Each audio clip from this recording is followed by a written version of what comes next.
در اون جایی که کسی با نظام الهی مخالفت بکنه، قسم به الله اموتر مردانه گپ بزنید ولو امونجا جا دا جا کشته شد، ولو امونجا جا دا جا کشته شد.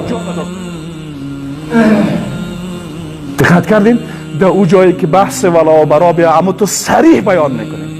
من یک دفعه خطبه داشتم، گپ بعد ابو جای آمد که بیخ حساس بود. در همون صحنه دیدیم که چند نفر از این مردم داخل شدن.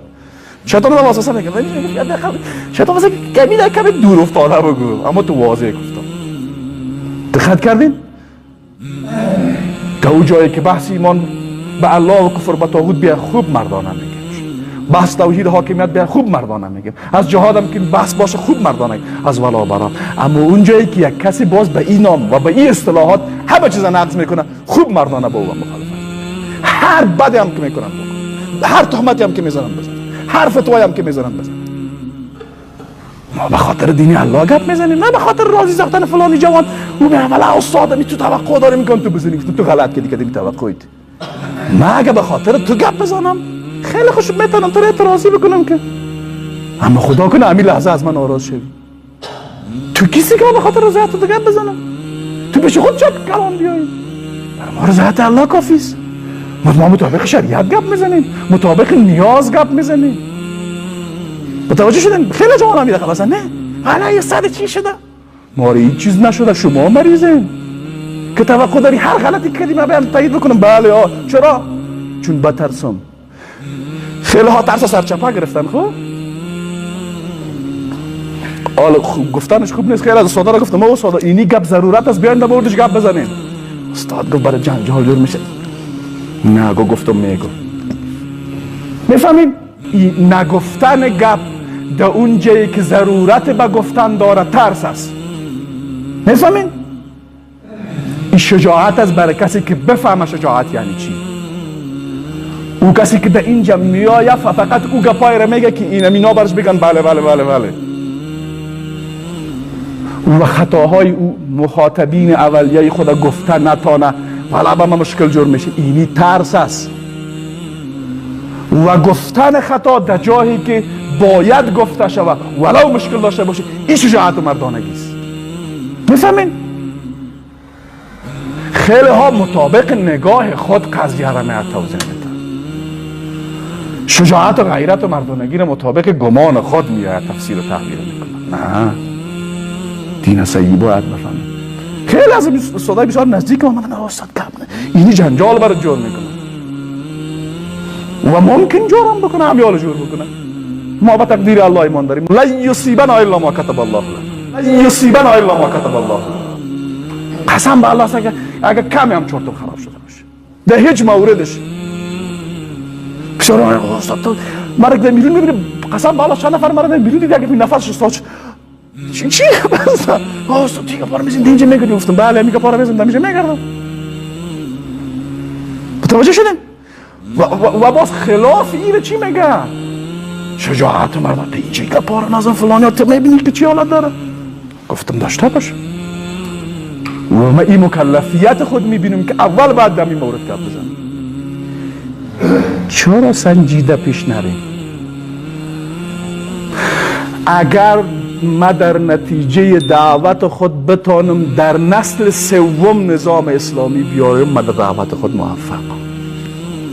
و این گپ بر انسانهای ظاهر نگر کم دانشی که مفاهیم نمیفهمن بیعقلیست. میفهمین ما چی میگم؟ شما نسل برین، نسل بعدی هم برای نسل بعد از او بتانه خلافت به منهاج نبوت در این سرزمین قایم بکنه. ما در دعوت خود موفق. ما امروز بخزم 1000 نفر، 10,000 نفر، 1,000,000 نفر تلفات بتم نظامم بیارم از کلی چیز که خیلی خندتر. من انسان موفقی نیستم. بله نظام با گپ نمی آید، اما شروعش از اینجاست.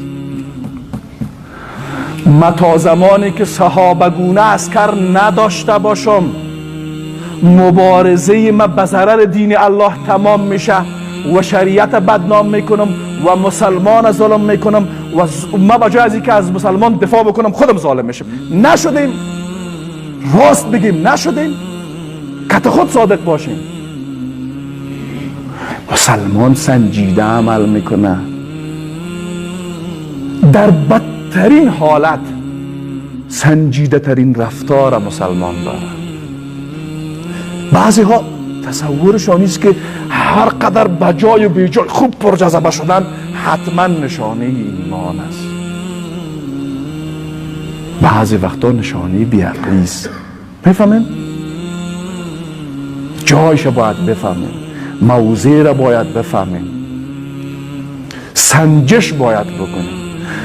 ما میخواهیم جامعه را تغییر بدیم و تغییر و تحول جامعه با زور آغاز نمیشه، با ساختن انسان ها آغاز میشه.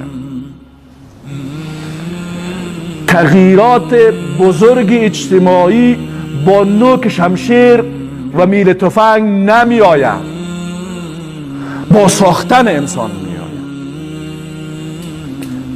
و ما تلاش میکنیم اول خود بسازیم و بعد دیگران را بسازیم و این کار به مراتب بنیادی تر است.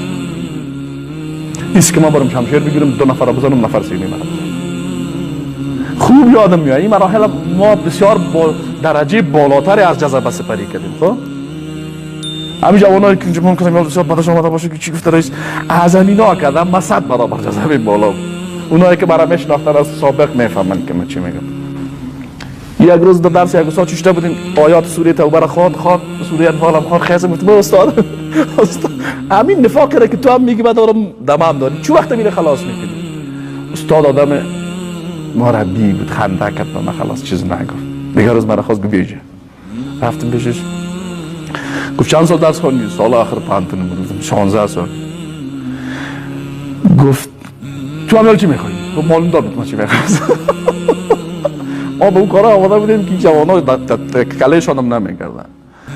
مرا گفت این نمی کاره که تو میخوایی حالا بکن، من 1000 نفر دارم که همی کارا بکنه. خونم 1000 نفر کار که تو میخوایی بکنی رو ندارم من. گفت من نمیخوام تو را میفهمی گفت ما چی میگم؟ خوب گپ ما دقت کنین. خب گفت اونمو کار را که تو از ما تو خود رمیال با تو بگم که برو تو فلانی کارا بکن، من برای اونمو کار 10,000 نفر دارم که هر کدامش از تو کده خوب تر رو کار کرده، مثلا خوب کته هم هست، خوب زوردار هم هست، خلاص. خوب اون کاری را که تو میتونی اونمو 10,000 نفر نمیتونه بکنه. حالا من بیایم سر تو همون کار را بکنم و تو را عزیز بتونم که یکی از 10,000 نفر میتونست بکنم، من بیام تو را بکنم. من گفتی کار نمیکنم. نام استادم بگم برتان بیخیور کافر میگند. این استاد مولوی صاحب سلام عابد و بسیار درس کلام دارم. متوجه شدین؟ ما لگه خود به مورد استادان به چی بودم؟ ما تقریبا استاد همین نفاق خلاص بکرد. ما گفتم ها متوجه شدین؟